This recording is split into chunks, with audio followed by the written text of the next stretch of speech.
Today, we're breaking down a major development in the United Kingdom, the appointment of Baroness Longfield as the new chair of the National Inquiry into Grooming Gangs.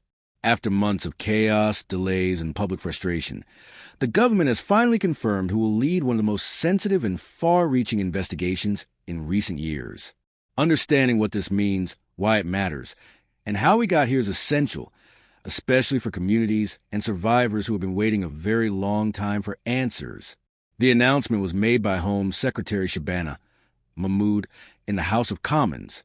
Baroness Longfield, formerly the Children's Commissioner for England, will now lead an inquiry that is expected to last 3 years and has been allocated a budget of £65 million.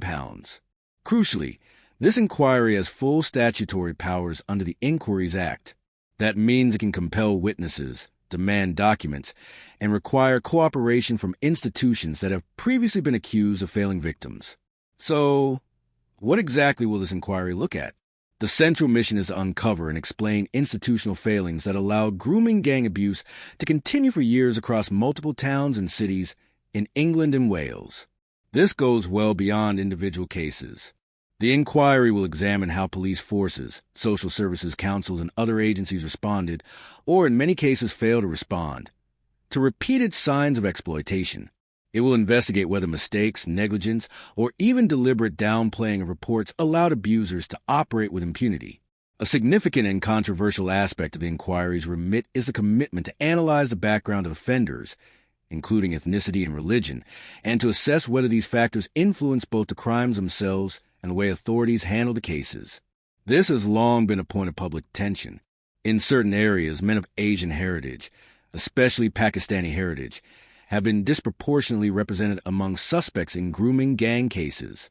Critics argue that authorities sometimes hesitated to act out of fear of being labeled racist. The government insists that the inquiry must examine all possible contributing factors, without stigmatizing entire communities. Striking that balance will be one of Baroness Longfield's most difficult tasks. Another key focus will be revisiting past cases where victims themselves were wrongly criminalized. In some historical files, abused children were labeled as child prostitutes, a term that should never have been applied to a minor under any circumstances. The inquiry may recommend overturning wrongful records and formally clearing victims who were mischaracterized or mistreated by the system. To understand why Baroness Longfield's appointment matters so much, it's important to look at the recent turmoil behind the scenes. Earlier attempts to establish this inquiry faltered. The 2 shortlisted chairs before her withdrew from consideration. Several members of the victim liaison panel resigned, publicly accusing the government of making the process chaotic, unclear, and distressing for survivors. There were serious fears that the inquiry would collapse before it even began. Communities who had spent years calling for accountability were losing confidence that anyone in authority was willing to confront the truth. That's why this moment is being described as a turning point. Baroness Longfield brings a long track record of advocacy for children and families.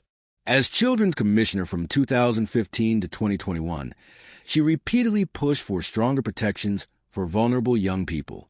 More recently, she founded the Center for Young Lives, a think tank that focuses on improving outcomes for children.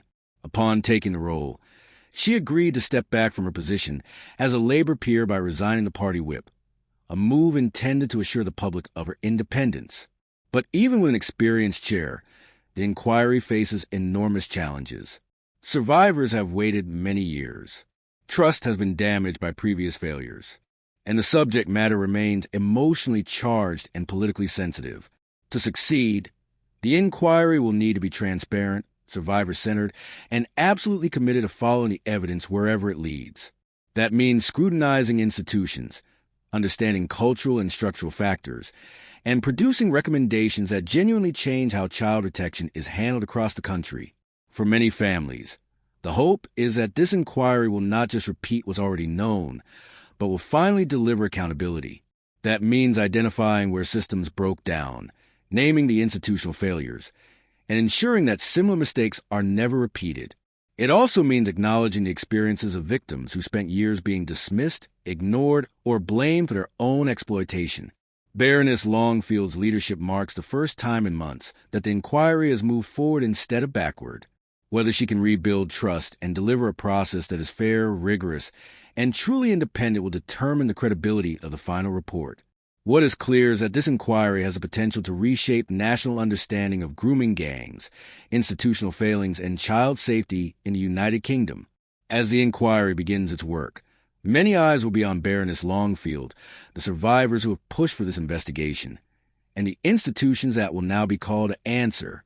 The next 3 years will be critical. For some, this is a long overdue chance for justice. For others, it's the beginning of an uncomfortable but necessary national reckoning. Only time will tell whether this inquiry delivers the truth and change that have been promised for so long.